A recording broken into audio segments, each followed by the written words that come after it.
Auzubillahiminash-shaytanir-rajim. Bismillahir-rahmanir-rahim. Assalamu alaikum. My name is Sana Sultana, PhD scholar from Bahauddin Tikriya University, Multan. अच्छा guys, आप लोगों को याद होगा मैंने आप लोगों को अपने प्रीवियस लेक्चर में 6.6 तक एग्जांपल मैंने सॉल्व करके दिखाई थी। अब मैं आप लोगों को एक और 6.7 एग्जांपल सॉल्व करके दिखाऊंगी, जिसकी स्टेटमेंट हम पढ़ते हैं। स्टेटमेंट में लिखा हुआ है, if two fair dice are thrown. अब दो फेयर डाइस आपने थ्रो किए हैं।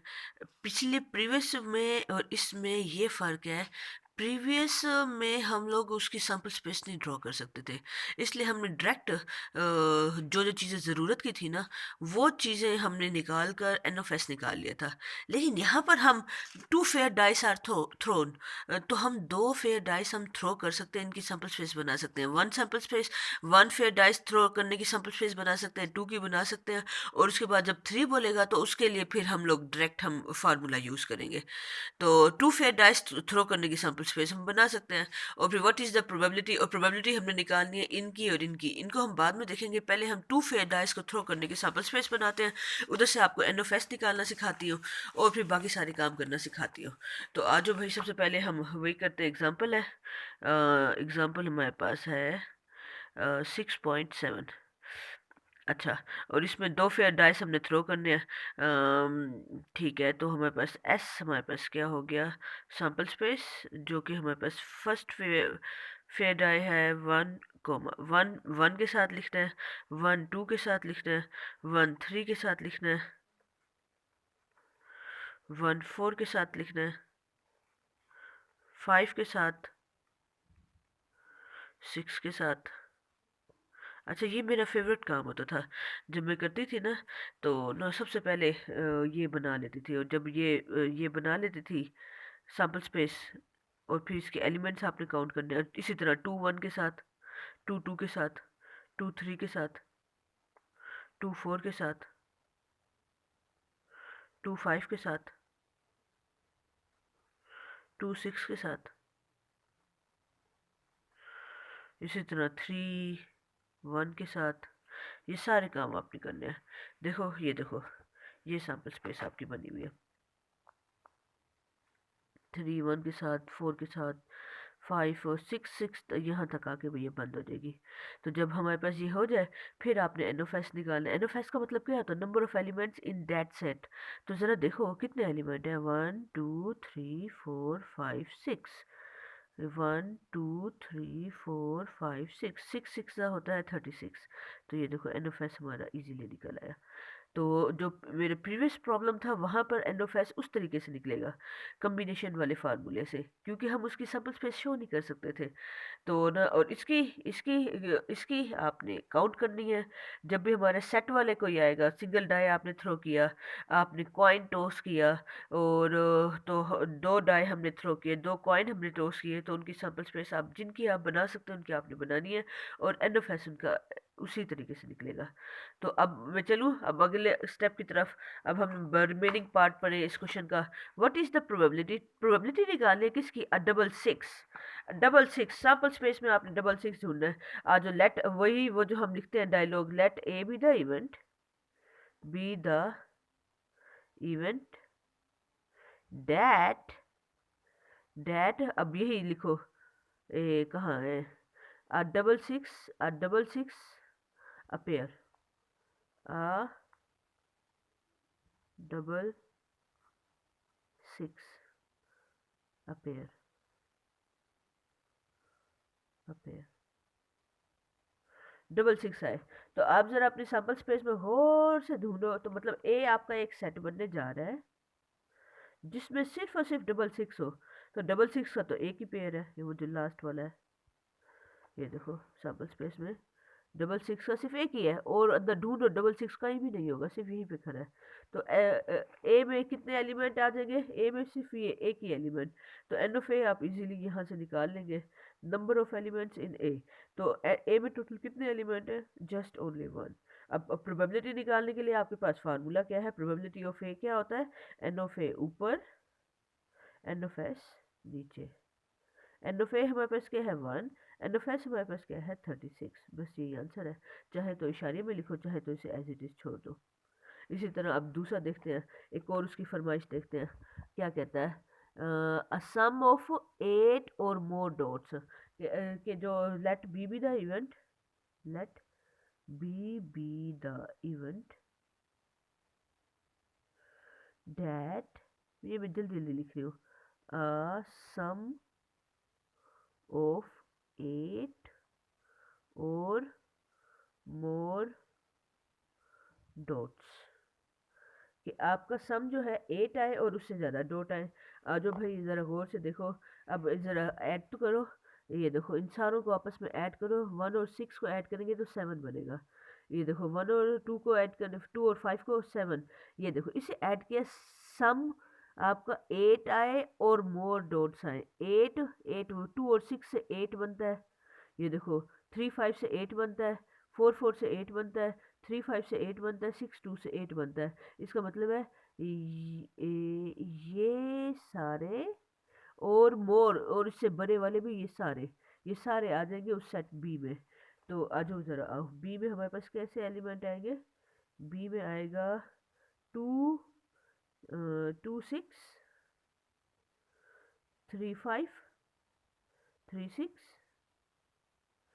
और 4 4 4 5 4 6,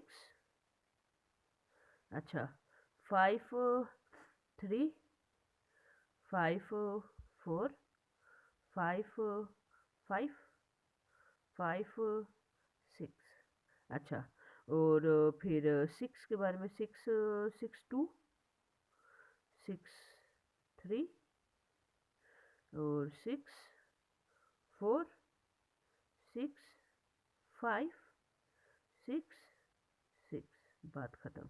अब N of B, number of elements in B, B के अंदर कितने एलिमेंट्स हैं, 1 2 3 4 5 6 7 8 9 10 11 12 13 14 15, 15 हमारे पास एलिमेंट्स हैं।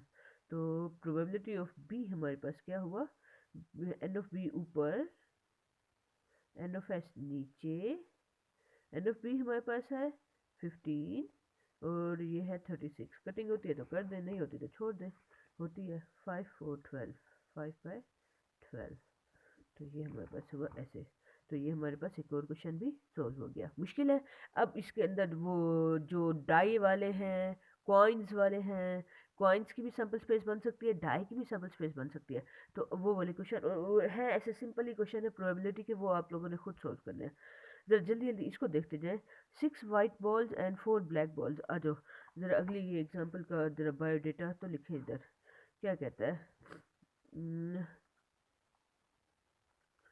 ये 6.8 क्या कह रहा है, 6 वाइट बॉल्स, वाइट बॉल्स कितनी है, वाइट बॉल्स हैं 6, अच्छा 4 बॉल्स, कितनी है ब्लैक बॉल्स हैं, ब्लैक बॉल्स हैं 4, अच्छा, which are indistinguishable apart from colour are placed in a bag, मतलब ये एक ही बैग में है, ठीक है जी, चलो इसका मतलब है टोटल बॉल्स हमारे पास कितनी हुई, टोटल बॉल्स हमारे पास हैं 10, अच्छा टोटल बॉल्स हैं 10, if 6 balls are taken from the bag, taken balls यही हमारे लिए बड़ी ड्रॉन बॉल्स, टेकन का मतलब ड्रॉन बॉल्स, ड्रॉन बॉल्स हमारे पास कितनी है, 6 बॉल्स हैं। तो आपका अब मसला सॉल्व हो गया। एन ऑफ एस निकालने के लिए इसकी हम सैम्पल स्पेस नहीं बना सकते ना, हमें पता है 6 बॉल्स हैं, वो अब क्या छोटे छोटे अंडे हम वो शो करेंगे, क्योंकि रेपिटेशन हो रही है, जहाँ रेपिटेशन हो रही होती है, वाइट बॉल्स तो सारी की सारी वाइट होंगी, ऐसा थोड़ी ना होगा एक के ऊपर वाइट 1 वाइट 2 वाइट 3, ऐसे थोड़ी ना होगा।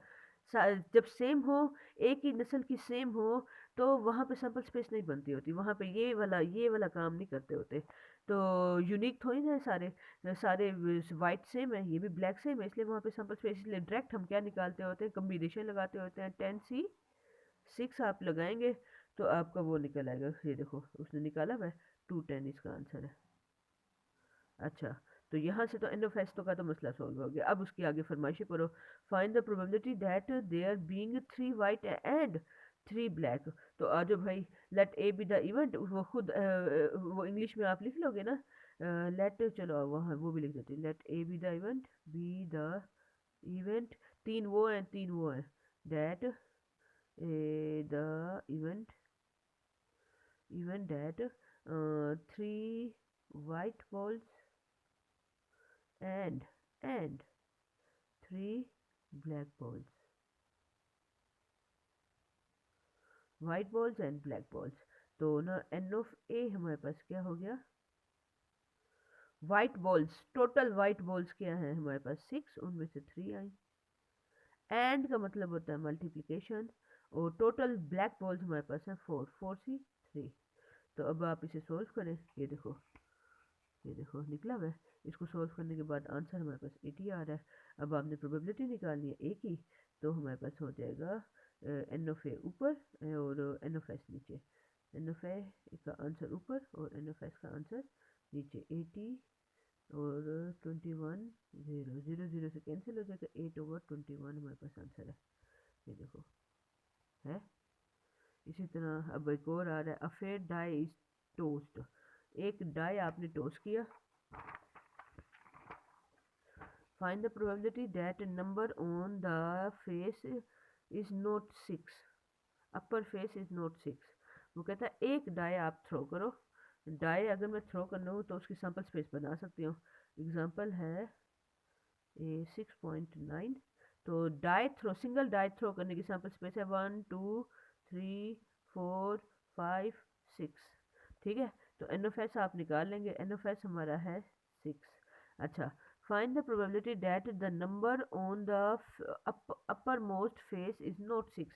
6 नहीं है, तो अब let A be the event, यही बात आप लिखते हो, be the event that is not 6, upper face not 6, not 6। वो ये जो ये पूरी बात है ना, इंग्लिश में आपने लिखना है, upper most face is not 6, इसलिए मैं डायरेक्ट लिख रही हूँ ताकि मेरा टाइम थोड़ा सा सेफ हो। तो ना अब ए हमारे पास ए जिसमें 6 नहीं है, 6 नहीं है तो वो 1 हो सकता है, 2 हो सकता है, 3 हो सकता है, 4 हो सकता है, 5 हो सकता है। तो एन ऑफ ए हमारे पास क्या हो गया, एन ऑफ ए हमारे पास हो गया 1 2 3 4 5, 5 हो गया। तो प्रोबेबिलिटी ऑफ ए हमारे पास क्या हो गई, probability of A, N of A ऊपर और एन ऑफ एस हमारे पास आ जाएगा नीचे। एन ऑफ ए हमारे पास है 5, वो आ गया 6, ये आंसर है। ये देखो आंसर। अब यहाँ एक और वो थ्योरम इंट्रोड्यूस करवा रहे हैं, वो थ्योरम मैं आपको अपने नेक्स्ट लेक्चर में पढ़ाऊंगी। और इसी तरह एग्जांपल के जितने भी क्वेश्चन है, वो एक्सरसाइज के जितने क्वेश्चन है, अब वो आप सारे के सारे कर सकते हो। फिर भी अगर आपको कोई डिफ़िकल्टी होती है तो आप लोगों ने मुझे बताना है, मैं इंशाल्लाह उसका भी आपको लेक्चर बना के ऐसे ही जल्दी जल्दी हर लेक्चर का हिंट दे दे के आपको क्वेश्चन सोल्व करवा सकती हूँ। तो ये मेरे ख्याल से यहाँ तक आपके क्वेश्चन ऐसे ही होंगे। चलें आप लोग स्टार्ट कीजिएगा, जहाँ अरे जो आपसे ना हो वो आप मुझे बताइएगा, वहाँ तक वो फिर मैं आपको करवाऊँगी इंशाल्लाह। ठीक है बच्चों, चलें ठीक है, मिलती हूँ इंशाल्लाह नेक्स्ट लेक्चर में नेक्स्ट टॉपिक के साथ। तब तक अपना बहुत ज़्यादा ख्याल रखिएगा। अल्लाह हाफिज़।